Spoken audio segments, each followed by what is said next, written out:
Porter. Scotty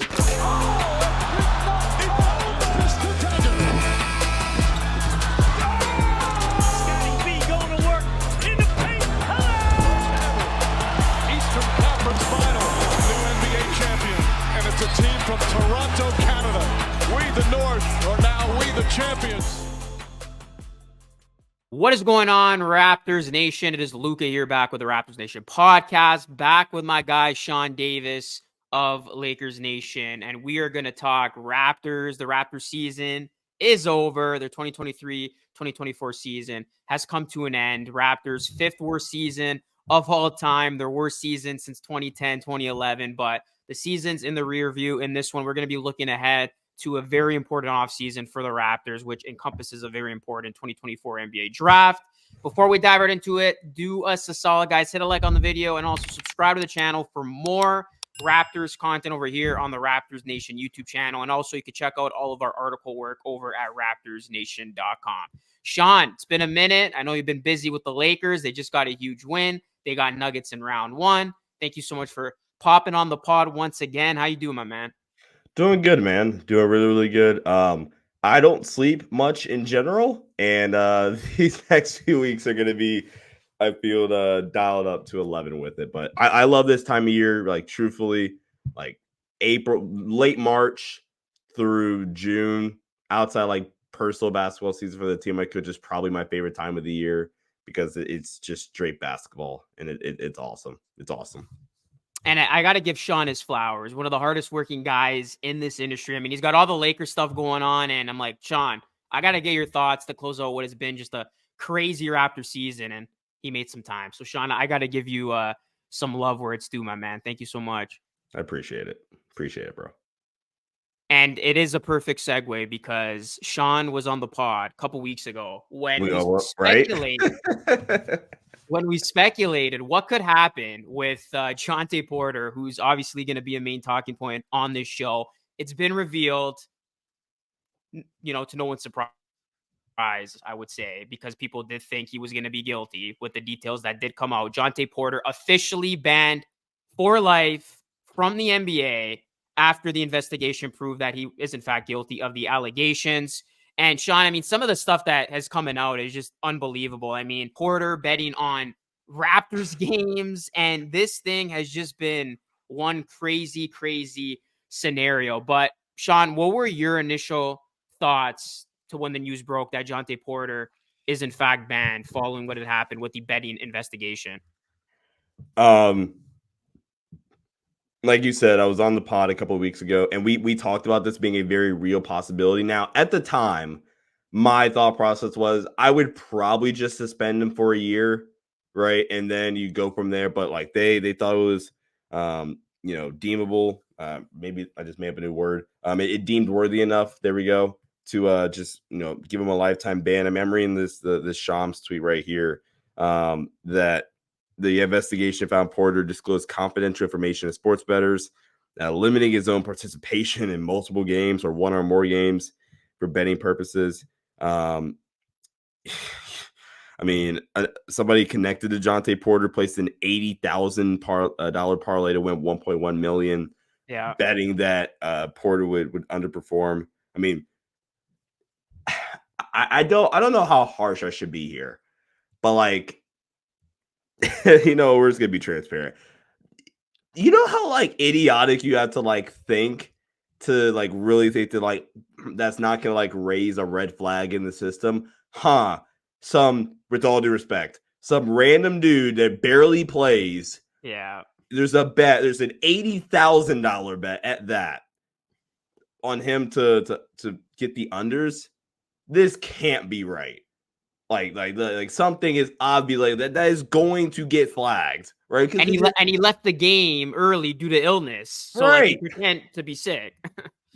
Like I tweeted out at Sean_DAVI on Twitter. I was like, dog, like this story is legitimately like insane. Because I mean, there's some other stuff where I think they described his winnings, which I think was up to what $22,000 or whatever, right?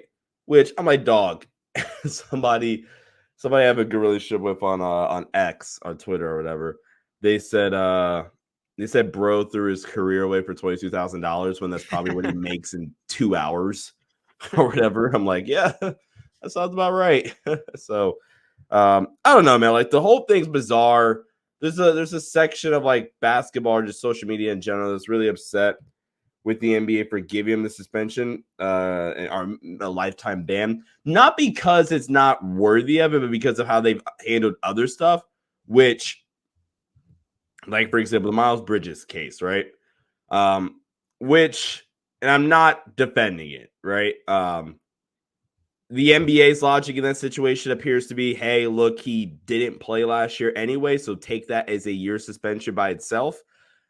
And I'm like, okay, I guess. You still got paid for that year, if I remember correctly. So, I mean, it doesn't really add up there. So there is a section of people there is really, really upset about the ban because of how the NBA handles other stuff. And like, I get it, but the NBA, this was coming. Not surprised by this at all. Yeah. One last note. It is kind of funny. You see all the jokes on social media about it, that there's going to be a show or whatever. Woj going to talk about it. So coming up next on ESPN, Adrian Wojnarowski is going to discuss the Jontay Porter ban, and it's going to be presented by FanDuel. Like, bro, the NBA is they are not hiding the sports gambling thing. So I'm like, this was something that was going to happen. And I am glad that the NBA really did crack down. And like you said, Luca, that's definitely something that we touched on when I was on a couple weeks ago.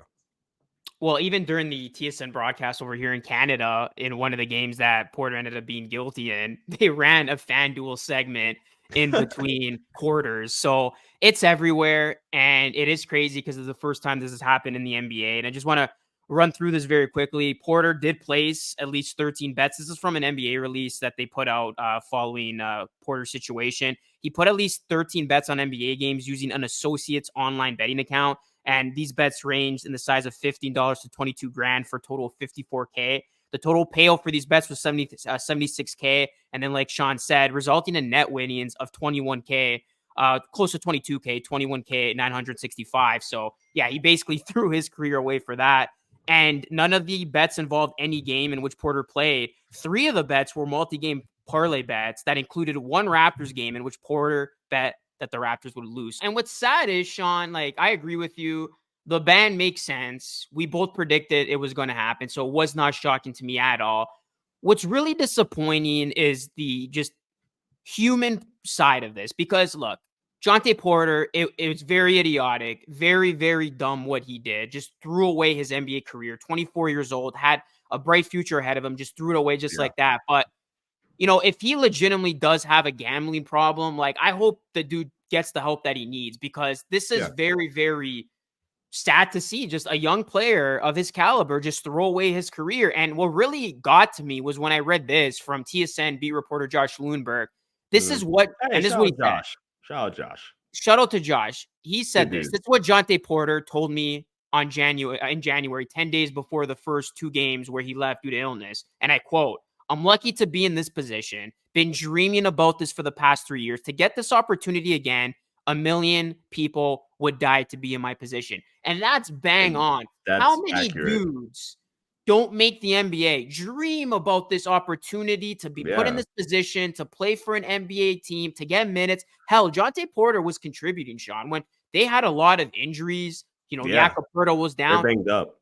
They were banged up. Porter actually started in 5 games. And to just throw it all away on something like this, it's very, very, disheartening. And I just hope if Jontay Porter does have a legitimate gambling problem, he gets the help that he needs, because this was just a really, really bad way for him to end his career.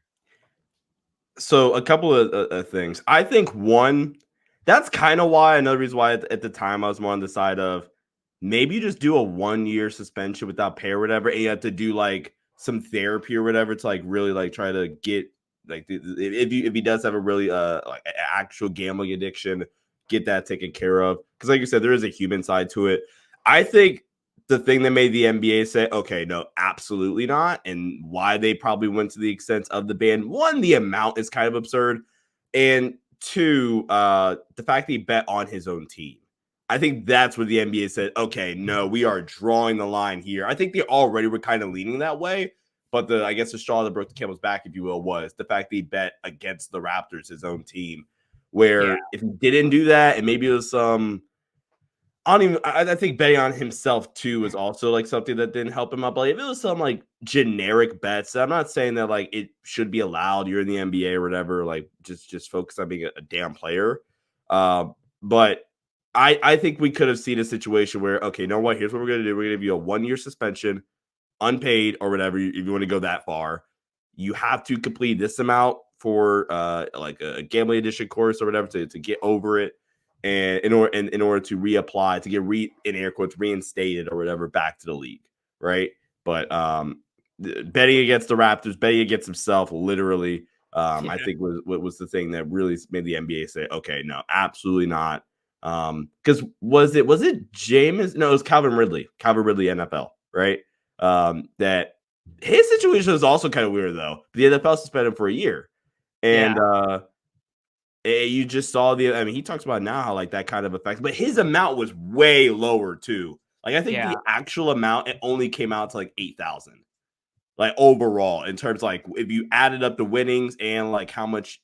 I don't even know if it was him that betted, but you get my point, right? The overall number in or out was like $8,000, where the amount here for Jontay Porter far exceeds that. So yeah, it's unfortunate, like you said, looking at it from a human perspective. My only question is, Luca, can I mean this in a complete joking way, so please do not take this literally. Can like Michael Porter Jr. get like thrown into the investigation, and we like it drags out for like 3 weeks, and then ultimately they come out and say, "Oh wait, never mind, he's good." Just enough, Luca, where he can miss the Lakers Nuggets series. That's all I ask. Well, speaking of Michael Porter Jr., he was actually doubtful that Jontay was going to be we found talked about it. guilty, and we talked about it. So I know that's obviously a brother going to bat for his brother, but look, what's the lingering effects of that? Like, it could be made as a joke, but also like, he's got a playoff series coming up against the Lakers. Does that affect him? Yeah. His brother's caught up in all this, which is a negative limelight to him and his family name. How does that affect them, right? And obviously the Nuggets are going to need him to be sharp if they want to beat the Lakers again. Lakers Nuggets is going to be a good series, and hopefully for Sean and the Lakers Nation's fans' sake, they win that series and they can put to rest the NBA champs. But we'll save that discussion for another day because, by the way, guys, Sean and I are going to make our full playoff predictions next week once we know the finalized bracket, because at the time of this recording, there's still some playing games going on. Yeah. All right, let's get into the Raptors offseason, Sean. No play-in or playoffs for the Raptors, but it will be a very, very important offseason for this team. They're in the midst of their rebuild. It's going to take time. Masai Ujiri addressed the media stating that, patience is going to be key, but he doesn't want this to be a long 6-year rebuild. He believes that because the team's got, Scotty Barnes, that's a great start, but there's still a lot of tweaks to be made to this roster. So, Sean, I just want to go over some of the biggest decisions the Raptors have and get your thoughts on what's at the forefront here. First, you look at some of the decisions the Raptors have to make with their team before we get to the draft. You got Gary Trent Jr., unrestricted free agent. You got Bruce Brown, who's got a $23 million team option. So are the Raptors going to decline that and just, be done with Brown? Are they going to accept it, use him as a trade chip? That's probably more likely in this situation. And then the Raptors' biggest priority for this summer, Sean, Emmanuel Quickley is a restricted free agent. I mean, in all likelihood, it's a lock. He's going to be back because whatever contract that he would sign with another team, the Raptors can match it. Yep. And that's what they're going to do. I've seen some numbers out there saying that Quickley can make as much as $30 million a season. Based on just those three players to start, what do you think happens to Trent Jr. again, unrestricted free agent, Bruce Brown, team option, and then you got Emmanuel Quickley, restricted free agent?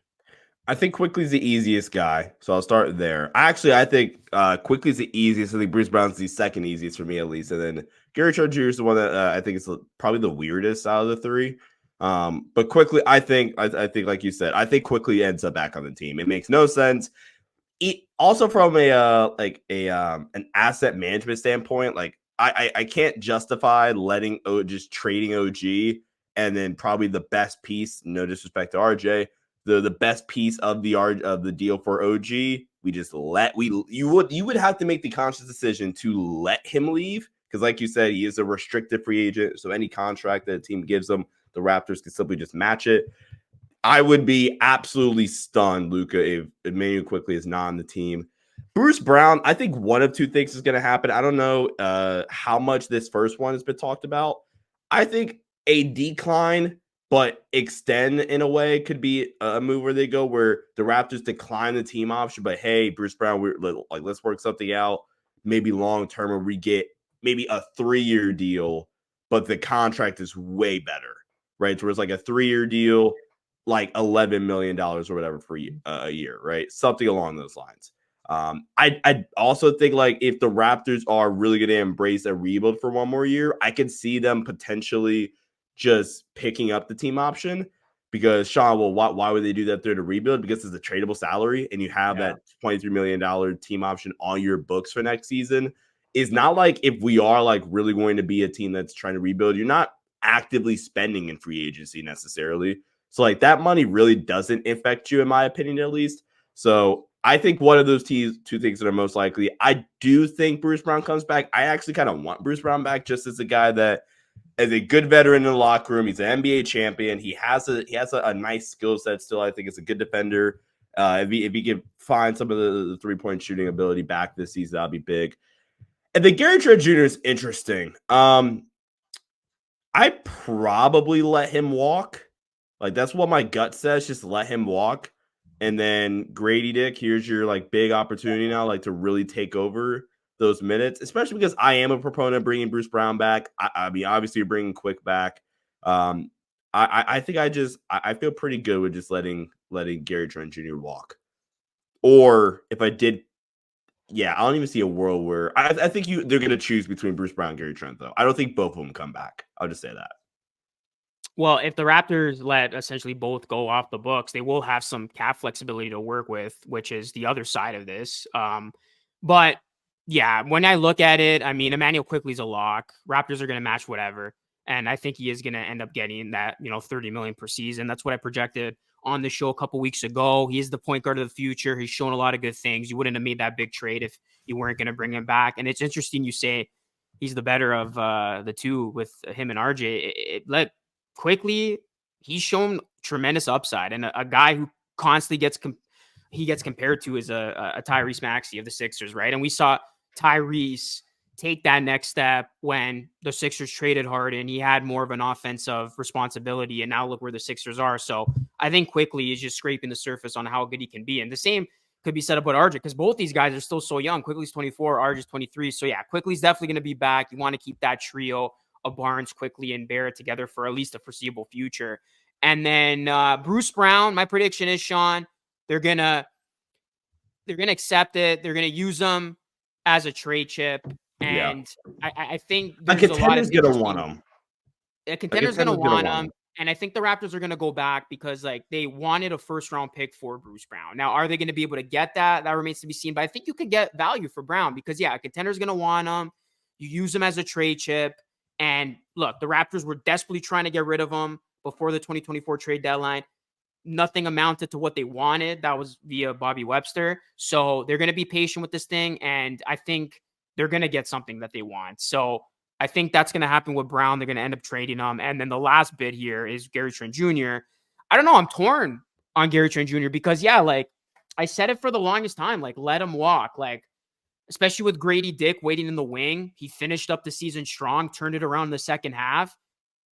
Let him have the spotlight here. But is he ready for that starter's role? And the Raptors, they need shooting. I mean, this is a team that has no shooters, and we're going to get to the Raptors' needs in just a second here. So I guess for Gary Trent Jr. to be back on this team, it's going to come down to the deal, for as simple as that sounds. I mean, if the price is right, Great game show. Love that show. I quit. I would not be opposed to the Raptors bringing him back just because, they need some shooting on this team. I know he had a down year in terms of offensive numbers, but he did do a lot of good things with his passing, just like his mentorship of Grady. And that's the thing. Is Grady ready to be a starter on this team? Unless the Raptors go out and make a big trade, which I don't think is going to happen. Sure. Like who's in free agency? I don't know. So it's like, who's going to play that, starting 2 guard position. So it's going to be interesting. And Grady, like he did say, like, I don't know what my future holds, but you could tell, like, Darko spoke highly about him. And I agree. I don't think they're going to let both Bruce Brown and Gary Trent Jr. go. It's kind of one or the other. So I guess if I had to make a prediction, I do see Gary Trent Jr. being back, but hopefully, like I said, the price is right. Yeah. I'm kind of 50-50 on Gary Trent Jr., although I do lean more towards, I guess, is more like 55-45. I'm 55-45. He's gone. Yeah, I'm like 70-30 that Bruce Brown sticks around in some capacity, whether it's like accept the option and use them as a trade chip. Yeah. And then I'm like 99-1 that Quickly's coming back. Like whatever the closest thing to a lock is, that's me with Emmanuel Quickly. Yeah, so those are the Raptors' immediate decisions. Obviously, there's the draft. We're not going to necessarily get into the draft because, look, we got a bunch of time for that. Raptors going to have plenty of time to go over things with the draft, and we don't even know if the Raptors are going to have their 3 picks. They got 2, one via Indiana, one via Detroit, going back to the OG Anunoby trade. We'll find out May 12th, NBA Draft Lottery, if the Raptors do, in fact, keep their 2024 first-round pick. Sean and I are in favor of the Raptors keeping that pick and getting it this year because losing out on it would be disastrous following the season. But Sean, I want to talk more about, the rest of this roster because clearly there's a lot of uncertainty on this team. And how I look at things right now, the for sure's going into next season, Scotty Barnes, RJ Barrett, Emmanuel Quickly, Grady Dick, Okai Abaji, who they traded at the deadline for. And I'm going to say Kelly Olynyk because they just extended him. The Raptors, they need at least one veteran center on the team. And I think it's going to be Olynyk. He does a lot of good things. He fits well with Scotty. I think, his ability to pass and space the floor is really going to help some of these younger players continue to develop. So those are the guys who I have as my for sure's going into next season. Outside of that, everything's on the table. The players, Bruce Brown that we named, Gary Trent Jr., Jakob Poeltl. I don't think it's a lock he's back because the Raptors use him in a trade and then elect to maybe draft a younger center in the draft that they do have those 3 picks. So how do you see the rest of this roster rounding out? You got Wara, who's an unrestricted free agent. They got him in the Siakam deal. He could be back. But really, like the back end of this roster is open to reconstruction. And Bobby Webster did say that this thing's going to be about hitting singles and doubles. It's going to be about 5 to 10 moves and not 1 or 2 big moves. So kind of how do you see the rest of this Raptors roster rounding out? And yeah, if there are any players on your radar. Yeah. So really, really quickly, can you repeat your list again? OG. I mean, I'm sorry, not OG. We're going back to the 2020 2023 season. Quickly, Yeah. RJ. I think that's what I was thinking of.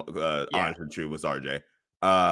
Kelly, who you were talking about. Grady and Okai. Okay. Abaji.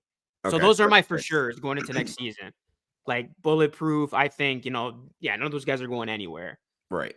So the situation with Jakob Poeltl is really interesting. I'm really curious about like what his market would be if they tried to trade him. There's a situation, man, where like if I am the Raptors and you get a top 6 pick and like Donovan Clingan's still there, and like do you consider that, right?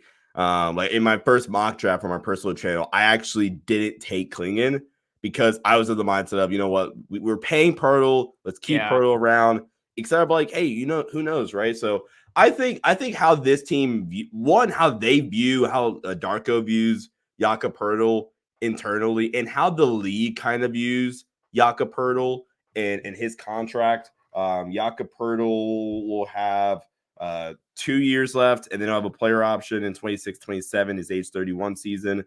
But for a starting caliber big, that's not an awful contract. Basically 19.5. Actually, it is $19.5 million, like flat for the next couple of seasons. So I'm curious what his market is. And then you look at the rest of the roster currently. I think you keep Bruce Brown around. So like if you look at it, like just like a sample like depth chart or whatever, you're probably looking at trying to add a backup guard if you can. And I think this draft is a great way to do that. I know you don't want to get too much into the draft, but with the Pacers pick, I'm taking a guard if I don't take one at 6, which I don't think I would. I'd probably go wing or a big at 6. or in the top 6. That's what I meant to say. And then it's set. I mean, what's the Pacers pick? 17, right? It'll be 16 to 19 in that Okay. range. Yeah. Jared McCain, Isaiah Collier, like if the Raptors landed with either one of those two, I don't care, Luca. They're the winners of the draft. Jacoby Walter, he's not really a 1. He's more of a 2. But even that type of guy, like who I think would be there, like I think that the Raptors aren't really going to be that far off. I think at the end of the day, at the end of this offseason, if they handled it right, I don't think they're going to be that far off. I think they get that top 6 pick. You get the pick at like between 16 and 18 or 19, and then you get what was it, the first pick in the second round? 31, yeah. Yeah, you get 31. So you're gonna get essentially 3. Like 31 to me is another first round pick, essentially, right? So you get 3 top 31 guys in this draft class. Like that's also, you handle the draft well. Masai, I mean, Scotty was a good draft pick. Grady seems to be a good draft pick. You get to really see like Masai with the picks we have this year. How good can we draft? And then with free agency, like you said, who was it? Bobby Webster, is that who it was? You said that the quote. Yeah, I really do think it's gonna come down to that. Like, can you just make moves around the margins, even, right? Like, can you? I mean, That's what it's gonna come down to. Yeah, I think even if you look at the cap sheet for 25, 26, I don't know if you can't. I don't know when the earliest is, quite frankly, that you can do it. But the earliest that you can get a Scotty Barnes deal done, you do it like immediately. I don't let this drag out whatsoever. If July 1st is the date that Scotty Barnes can sign an extension, June 30th at 11:59 p.m., I am outside Scotty Barnes' house with the contract. Yeah, you want to lock that up ASAP. Yeah, lock that up ASAP. I think you talk about hitting singles and doubles here.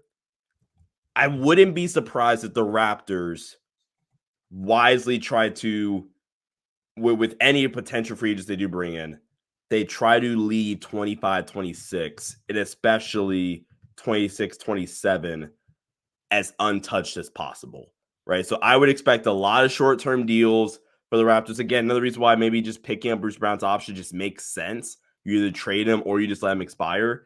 Because, I mean, you look at 25, 26, you're not looking at a max slot because you also have RJ at 27. Quickly's going to get around the 30 number, like you said. But, like, you can still really, really add to this team, get another good role player or another starting caliber piece in here with Grady Dick's on his rookie contract, 3 rookies this season that you would be drafting, hopefully, on the rookie deals that are contributors. I don't know. I'm kind of, this is, we said this on the last pod, this is the most optimistic I felt about this Raptors team since the summer after they lost to Philly in the first round. Yeah. Yeah, because they can reconstruct this thing. And really, there's a lot of like ways they can go. Like when you look at their starting lineup, you're obviously going to have their core 3, but then is Jakob going to be there as a starter? Or like you said, are they going to use that number 6 pick if they fall into that pick and draft the younger center? Who's going to start, at shooting guard, at that 2 guard position next to Quickly? Is it going to be Gary Trent Jr. back? Is it going to be giving Grady Dick the wings and letting them go? What are they going to do in free agency? And when you look at this free agency class, it's funny. It is primarily dominated by a lot of former Raptors with OG. That'd be crazy of a turn of events. Pascal. Oh, wait, no, Pascal extended, didn't he? Did he resign already? No, he's gonna have to get something done with the Pacers. He's an unrestricted free agent. OG was the one with the player option where he's gonna decline, and he's gonna have to reconstruct that deal. So really, like you said, like they can reconstruct this thing. Having those 3 picks are gonna be helpful. Okai, Kelly, the players that they got at the trade deadline, I think are gonna stick around. And I'm very interested to see what they're going to do with Pirtle, because I don't think you necessarily need 2 veteran bigs. And I know Pirtle's still 28, so like he can, compete now. But that's the thing. The Raptors aren't competing now. And he said he wants to compete now. So he doesn't really make sense, especially when you got a guy like Kelly who's kind of getting everybody, being that veteran leader in the locker room.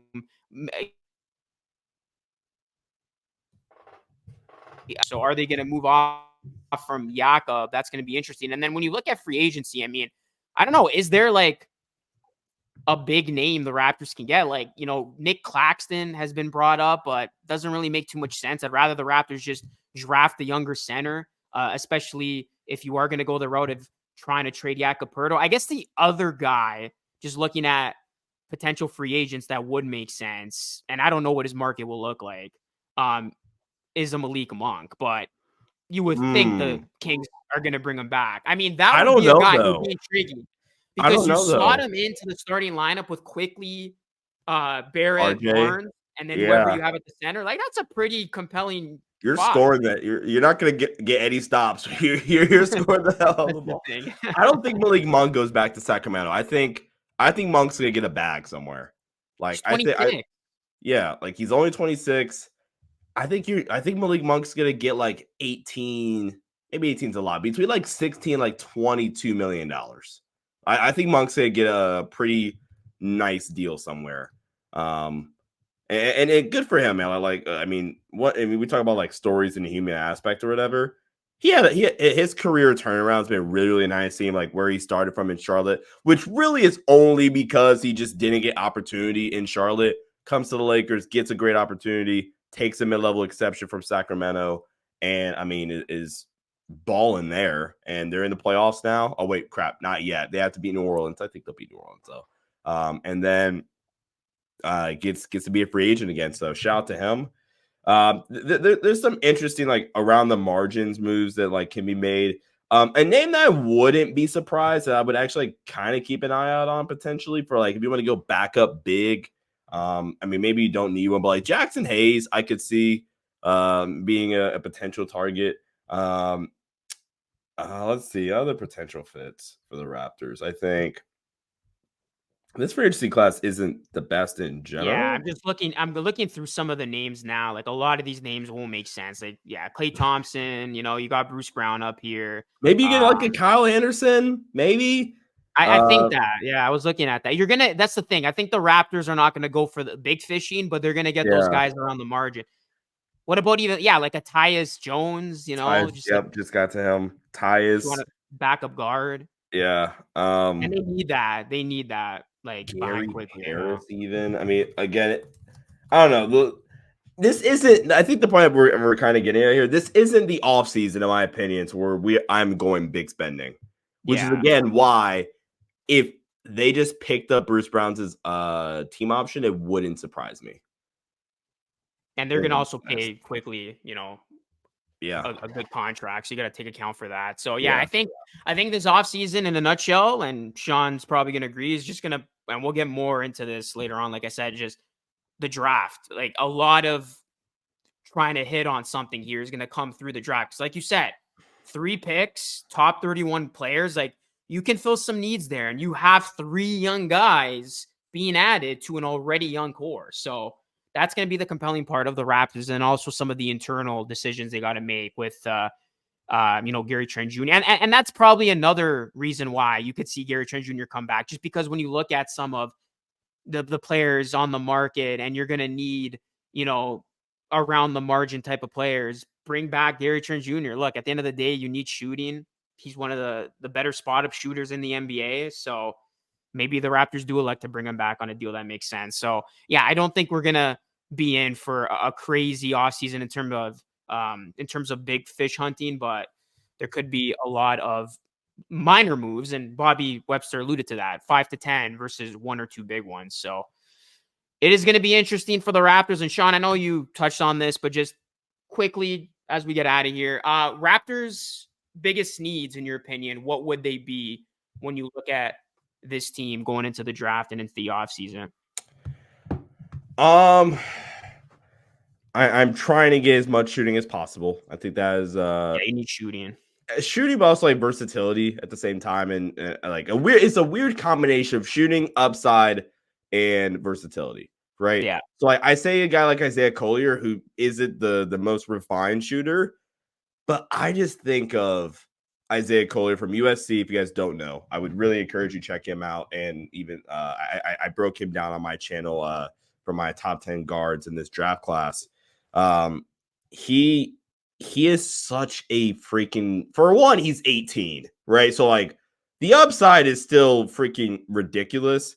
And his ability, Luca, to just put elite pressure on the rim.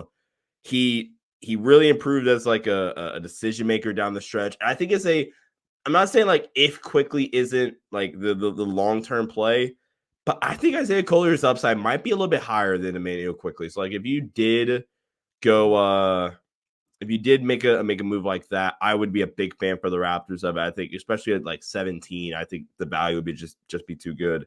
But for the most part, man, just some shooting, more versatility, and just guys that can play without the ball. And again, I'm kind of like saying everything that doesn't really fit Isaiah Collier. He's the exception.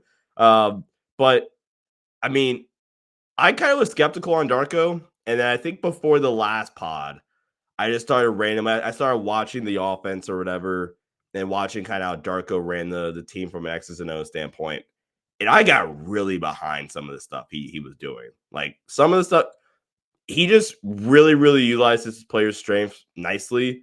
The way the ball was moving, I mean, we talked about it on that show again, where the all-time season record or whatever in assists for the Raptors. So just unselfish guys that are willing to make the right play and knock down shots and be versatile. Honestly, I think you could really hit that in the draft and free agency. But like Gary Harris is the guy I just brought up.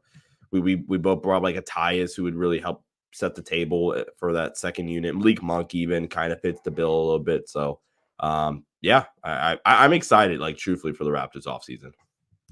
Yeah, Darko was asked about the Raptors' needs going into the offseason. He said it's size, it's skill, it's the ability to cover multiple positions, it's potentially a backup point guard. And that's definitely at the top of my list. Obviously, shooting's been mentioned a million times, but yeah, this team does need a backup point guard, somebody who's going to, follow suit of Quickly. And we'll see if the Raptors get that in the draft via free agency and what other moves they got up their sleeves. But yeah, look, I know a lot of people are doom and gloom right now, when it comes to this Raptors team, but I think it's an exciting time because you can build this thing back up. And really, we're seeing this youth movement at the forefront here. So it's going to be excited to see how the Raptors can continue to grow with the pieces they do have and then what the pieces they bring in via the draft and this offseason. Sean, thank you so much for coming on to the pod, breaking things down. As always, it is greatly appreciated. And guys, want to remind all of you to follow Sean. He's going to be active during the NBA playoffs, obviously with the Lakers taking on the Nuggets. Sean, where can people find you and your work? Yeah, so you guys can follow me on X or Twitter, whatever we want to call it now, at Sean_DABI. I highly recommend going and check out my personal podcast as well, Sports Headline Show on YouTube. Really great stuff there, especially if you guys are interested in like playoff breakdowns, draft content. Maybe get a couple of players on the show. Who knows? So yeah, a bunch of great stuff. And yeah, Luca, thanks so much again for having me on. It's always fun talking hoops with you, bro. Absolutely, man. Always my pleasure. And Sean's going to be back on next week, guys, as we're going to be making our playoff predictions. We're at a time in the offseason that it's going to be a little bit quieter out of Raptorland. There's obviously going to still be some news, but it's going to be a great time for me and Sean to go over some of our picks, and we will let you know who we got playing in June for the NBA championship. But guys, thank you so much for watching today's show. Do solid, hit a like, subscribe to the channel for more, and also leave us a 5-star review wherever you get this podcast on Apple, iTunes, or Spotify. That is it for me. It's Luca signing off. As always, thanks so much for watching. I will catch you all again in the next one.